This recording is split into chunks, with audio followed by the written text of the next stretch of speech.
My name is Thomas Clark, and welcome to the Takeoff Podcast, where myself and guests help equip you to bring the peace of God to the place you live, work, learn, and play, all for His glory.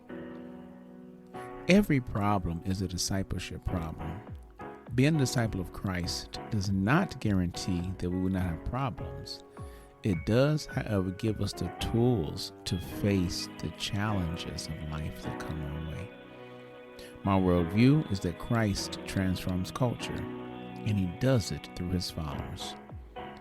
The goal of Takeoff is to equip you for movemental thinking when it comes to making disciples. Welcome to Season 3. In this season, we will cover power, authority, how to overcome outrage, and we will discuss the robust gospel. Okay, let's get into it. And in this episode 7 of Season 3, and we're discussing the fact that the church is a movement. When I say church, I'm talking about the Church of Jesus Christ, capital C church, not the local expression of the church with a marquee and name on the door, program, bulletin, website, etc. I'm talking about the Church of Jesus Christ that is a movement. In this episode and the next few episodes, we begin putting everything together. We've talked about power, we've talked about authority, we've talked about overcoming outrage and the robust gospel. Now we're going to see how we can put action and get into action behind the power that leads us to live out the robust gospel, so that we can indeed live it as the Lord would have us live it. In Mark chapter 6, verses 30 through 44, John chapter 6, verse 25-26, we see the account and the aftermath when Jesus fed more than 5,000 men, besides women and children.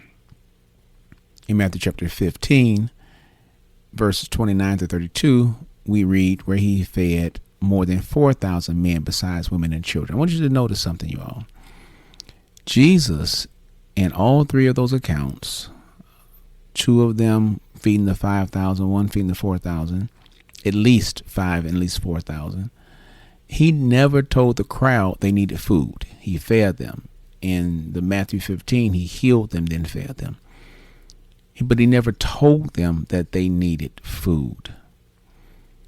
He saw what they needed, though, you all, because they were with Him for days without eating. He noticed what they needed because they were together. Now, be clear. Jesus then did not keep giving them food after He fed them, because once He fed them, that was no longer what they needed. Let me unpack this. As good as feeding, and many times this is what I'm talking about. The church now. I'm not talking about governmental agencies and municipalities and things of that nature. I'm not talking about them. I'm talking soup kitchens. I'm not talking about them. I'm talking about the church specifically now. And as good as feeding may be, it can often be a top-down Band-Aid approach as opposed to the organic grassroots serving that's required in a disciple-making movement. Again, Jesus was not top down saying you need this. It was grassroots organic saying, I've seen you, I'm with you, and I know what you need because we're here together. So how do we get to a point in a place of grassroots and not just saying, well, we did something because it's nice to do? And again, I'm not saying that's not nice to do. I'm not criticizing anyone, but we're talking about a movement. Remember, those who are here, thank you for being here. But we're talking to those who want to start the disciple-making movement. Are you curious about the disciple-making movement? Or you want to know more about it, or perhaps as you are engaging, you say, man, this is something that God can help me do outside the walls of what we know as the church. So how do we get to this point? How do we get to a place of this organic grassroots serving people? Well, we must be obedient to where and to whom God is sending us. Once we're obedient to the place and the people to whom He's sending us, we then must be present in their lives. We put it all together. He sends us. He's a sending God. We have a missional incarnation impulse. We're present with the people. You see, you all, we do not, I'm talking about the disciple making movement. We don't sit in a position of authority and tell people to come to us because we have all the answers. We have what they need. We have all the solutions. No, we go to them with the love of Christ. And his love takes us to wherever it takes us and allows us to get involved with whatever is needed to get involved, because this is where he's already moving. Understand something. Christendom is over. You said, what's that? You've heard, some have heard that term, maybe some have not. Well, let me just give you a real brief overview, historical overview to explain it. In 312 AD, Constantine has a dream and saw the image of a cross. He put that cross on the shields of the soldiers who were going into battle. And after winning the battle the next day, he said it was due to the Christian God. He wasn't a Christian, but he said it was due to the Christian God that they won the battle.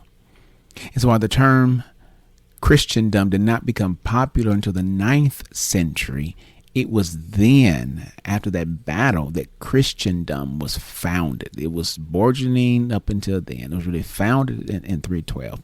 And then in 313 AD, at the Edict of Milan was issued, you all, and that edict granted religious freedom throughout the Roman Empire, effectively ending the official persecution of Christians and legalizing the Christian faith.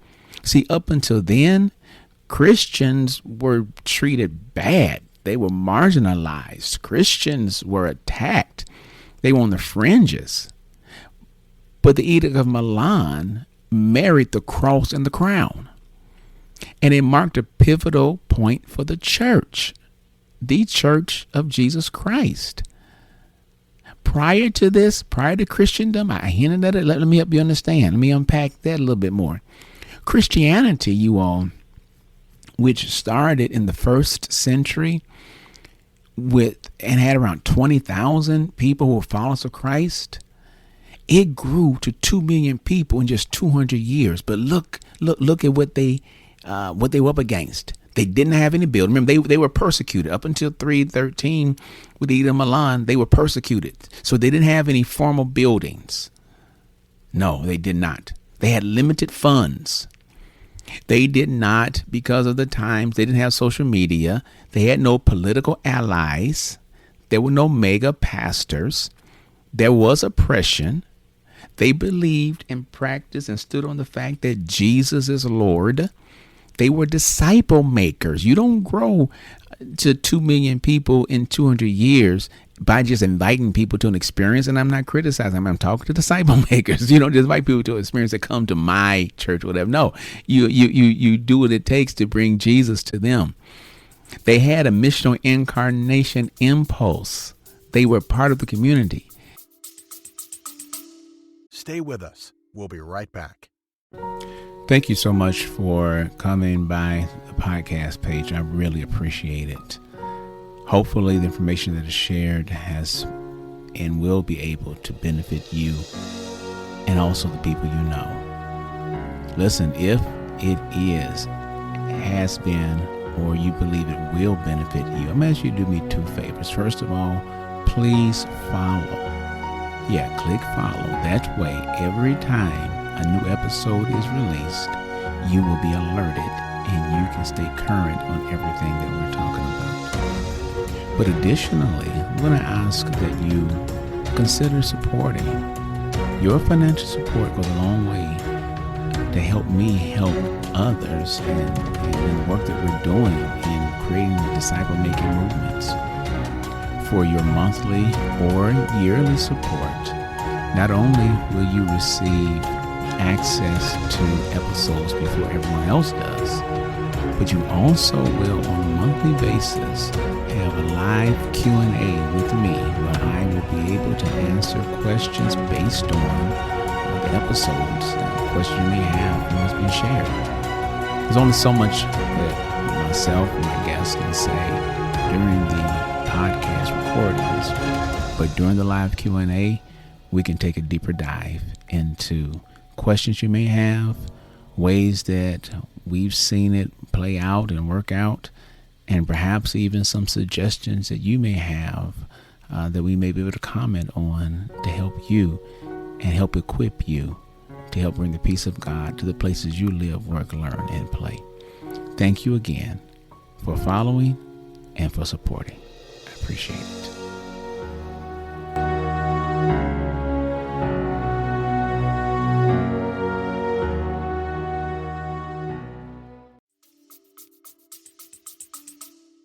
They had you all what's called liminality and communitas.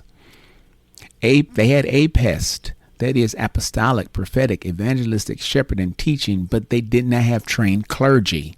So the apostolic, prophetic, evangelistic, shepherd, and teaching were not offices, they were functions. Functions. We talked about them last season. They were functions. They had organic systems. They did not have any laity. There was no such thing as the pulpit and the pew. They had no laity. They believed and practiced and lived the priesthood of all believers. And they developed a local theology. Now, that was pre-Christendom. After 313 AD, however, the church began to operate like an organization.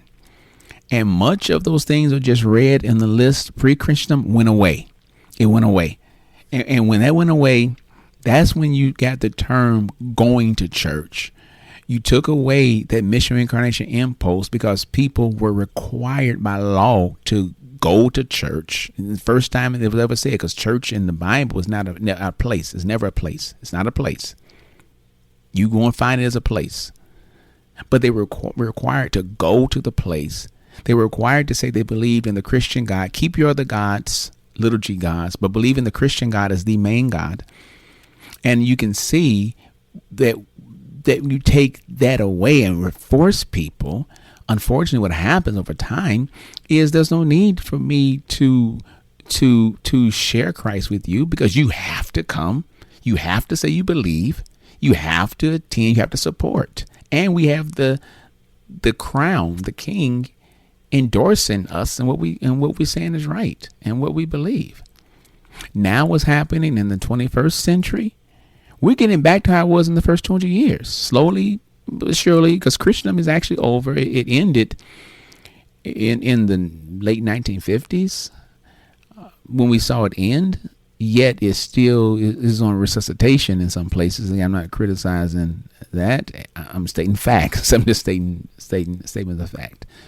But we're getting back to how it was before, where we are being marginalized. We're pushed out to the fringes and a lot of other things. And let me keep going. Because again, over the next few episodes, we're going to unpack a lot of this. We're going to focus on specific couple of things in this episode, however. For movement to happen, then, you all, a local theology of a global Christ is necessary. Again, we're talking about movement. The church is a movement. And for there to be a movement and for movement to actually take place, then we have to have a local theology about a global Christ. In Matthew chapter 16, verse 13, God has Matthew record that when Jesus came to the area of Caesarea Philippi, he asked his followers, who do people say the Son of Man is? And I want you to notice something. First of all, what you know is the Christology. Christology is the person, works, ways of Christ. Matthew 16 and 13, again, just when I just read that, he asked who people say he is. Verse 14, his followers answered, some say you're John the Baptist. Others say you're Elijah. Still others say you're Jeremiah, one of the prophets. Then Jesus asked them, who do you say that I am? Now, let's look at the Christology. Simon Peter answered, you are the Christ, the Son of the living God. The person, works, ways of Christ. Who is Christ? Again, we have to, if we're going to have this local theology about global Christ, it starts with Christology. It starts with understanding the person, works, and ways of Christ. That helps us to recalibrate, you all, our missiology. That is how God is revealed in our local context. How is this global Christ revealed in local context? How do we engage our context with his person, works, and ways? He's a global Christ, yet he calls us to a local place, local setting. Matthew 16 and 17 answers that missiology from that perspective. Jesus answered, you are blessed, Simon, son of Jonah, because no person taught you that. My Father in heaven showed you who I am. He contextualizes it. I am this global Christ, but I've been contextualized for you. That helps us, our missiology helps us recalibrate our ecclesiology. This is when movement is established in ecclesiology. That's the form and function of the church, how church operates, what we typically used to. Matthew 16:18, Jesus says, so I tell you, you are Peter, and on this rock I will build my church, and the power of death will not be able to defeat it. Movement is established. You're going to go forward. The form and function is to go forward. Christology, missiology, ecclesiology. What we just read in Matthew, you all, when Simon Peter answered, he's speaking. Jesus had not yet begun to call him Peter. He ultimately does here in verse 18. He tells him that.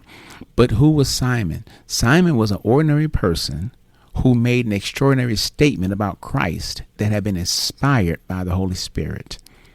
And in doing so, when he did that, Simon developed a local theology about a global Christ.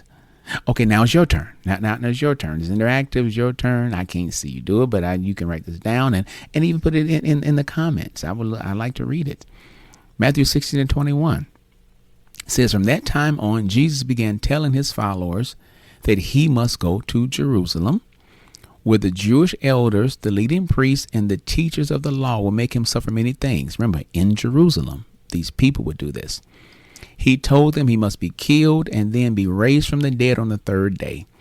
This, you all, I want you to look at this. This, you all, is a local theology example. I hope you see that. Yeah. You unpack that. I want you to unpack that. That's a local theology example. I want you to do this. Imagine you are someone who lived in Jerusalem or Judea and you heard Jesus say that. You heard him say that I must be killed and then raised from the dead on the third day, yet you live local. What he was saying, and hopefully you would see this, that he's present with them, but yet he's on a mission from the Father for the entire world.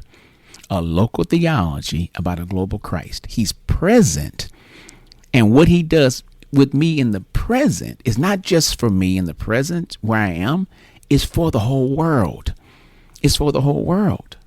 Okay, let's listen again. I'm not going to explain the list, but I'm gonna go through the list again, a pre-Christendom list, okay? And we're gonna go a little bit further. They had no buildings, they had limited funds, they had no social media, they had no political allies, there were no mega pastors, they did have oppression, they did live, Jesus was Lord, they were disciple makers, they did have a missional incarnation impulse, they had liminality and communitas, APES, that apostolic, prophetic, evangelistic, shepherding, teaching. They had that, but they had no trained clergy.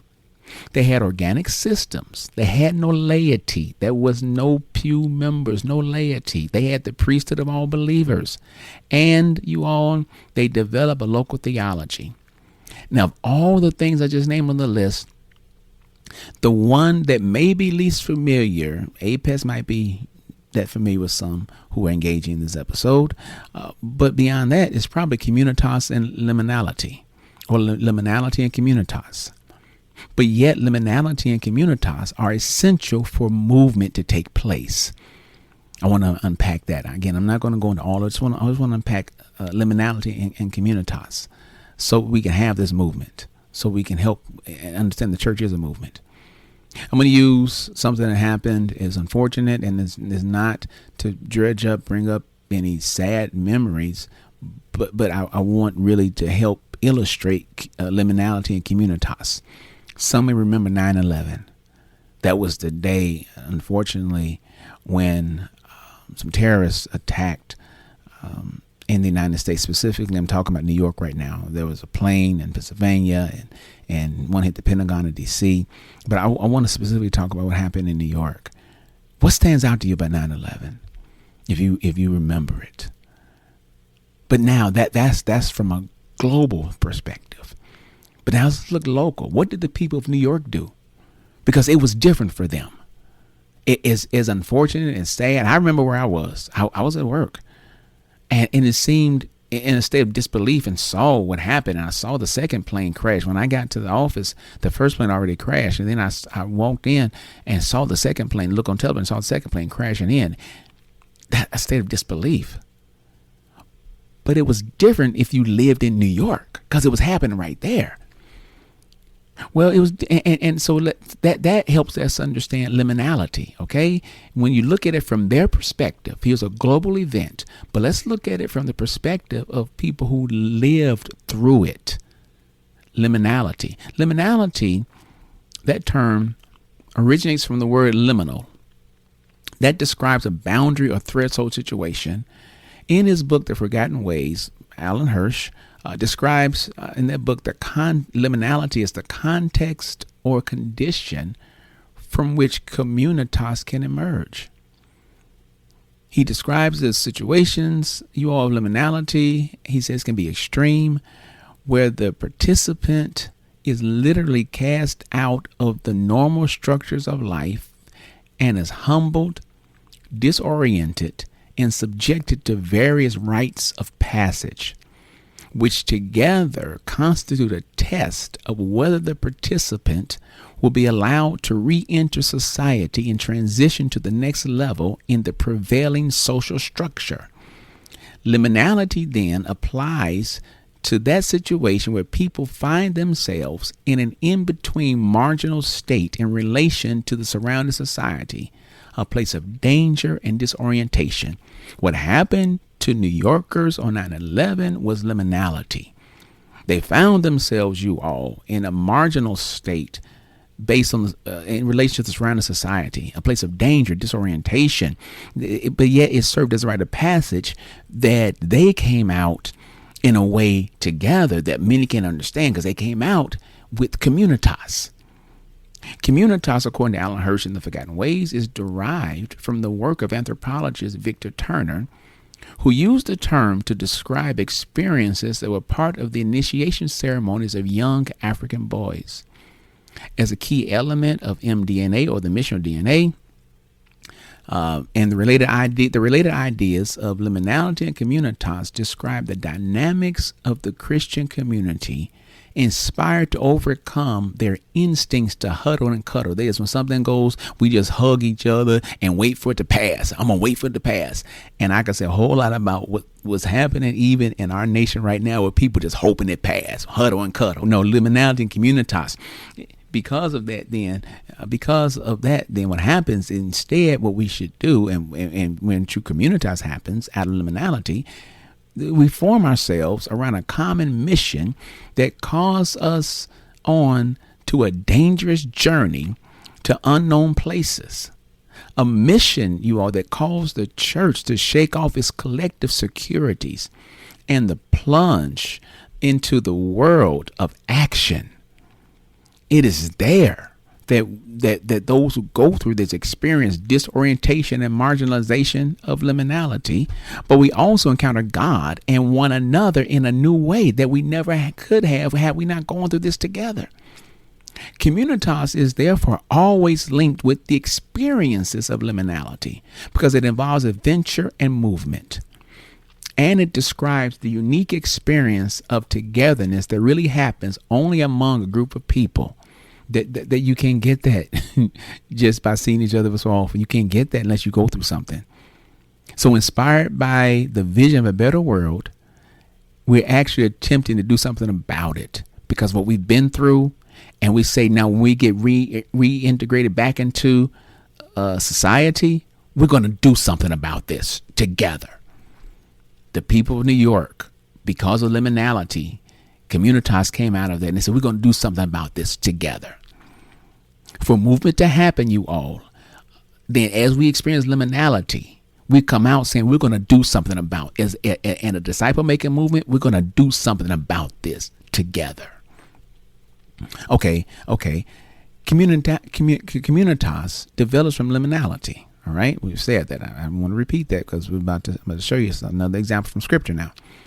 Liminality disrupts equilibrium, and that results in openness and creativity because we're open to what can happen now, to finding ways. So we cannot, because now we have to find new ways to approach what's going on and new ways to overcome what's going on. So let's look at Habakkuk 2 and 2 in light of Jeremiah 29, 4 through 7. Liminality is Jeremiah 29, starting verse 4. This is what the Lord all-powerful, the God of Israel, says to all those people I send away from Jerusalem as captives to Babylon. This is during the 70 years of exile. Verse 5, it says, build houses and settle in the land. Plant gardens and eat food they grow. Get married and have sons and daughters. Find wives for your sons and let your daughters be married, so they also may have sons and daughters. Have many children in Babylon. Don't become fewer in number. Also, do good things for the city where I sent you as captives. Pray to the Lord for the city where you are living, because if good things happen in the city, good things will happen to you also. That is liminality. It disrupts equilibrium, which results in openness and creativity. Okay, let's look at the communitas that comes out of this. The same 70-year exile that's described, you all, in Jeremiah is also talked about in Habakkuk. Habakkuk 2 and 2, the Lord answered me, write down the vision, write it clearly on clay tables, so whoever reads it can run to tell others. What's the vision here? The vision is not the vision of new cars and whatever else. The vision is what was just said in Jeremiah, what the Lord, all-powerful God, told them to do, what I want you to do. And as you work for peace, I will give you peace. As you work for and pray for and work for peace, then I will give it to you. You have to work towards it. So now, the image, you all, in Habakkuk is that as there was a vision of what God was going to do based on and the people did what they had to do, it'd be written on the posts of the door and of where the people would worship, go for their place, time of worship. And as they would see that, their head had to lift up because it was written above it, and they could run and tell other people what it was. That's communitas. Communitas developed from liminality. They could be ready to re-enter and re-engage with the world based on what God had done and what God has shown them during that time of liminality. It's in liminality that we learn to trust one another in a deep way. In liminality, you all, the vision becomes our vision. It's a collective vision. That's why sharing a modern story is significant. We need stories. Stories what God is doing. In a disciple making move, we need current, fresh stories of what and how he's moving and operating in our lives, and then we're joining him in this. As we have stories and do this, you all, and through liminality, we show we have skin in the game, and we are in the fire together. And inspired by the vision of a better world and actually attempting to do something about it, a true togetherness develops that takes any movement further. We can, through this experience, and appreciate a fresh move of God when we share a fresh testimony about God. It is only in communitas that you have shared victories. Without it, unfortunately, we have shallow fellowship, and the victory belongs to someone else or them, but it never belongs to us. True purpose, then, is not just what we're drawn to that is comfortable, but the pain we want to ease in others and out of our own story that makes us uncomfortable. The message of Habakkuk 2 and 2 was something that's apostolic. And again, not talking about denomination and or an office, but apostolic as a catalyst. From the last season, we talked about Apex, the apostolic, the catalyst. The message of Habakkuk 2 and 2, that communitas now becomes one of a catalyst that stirs us to embrace our vocation.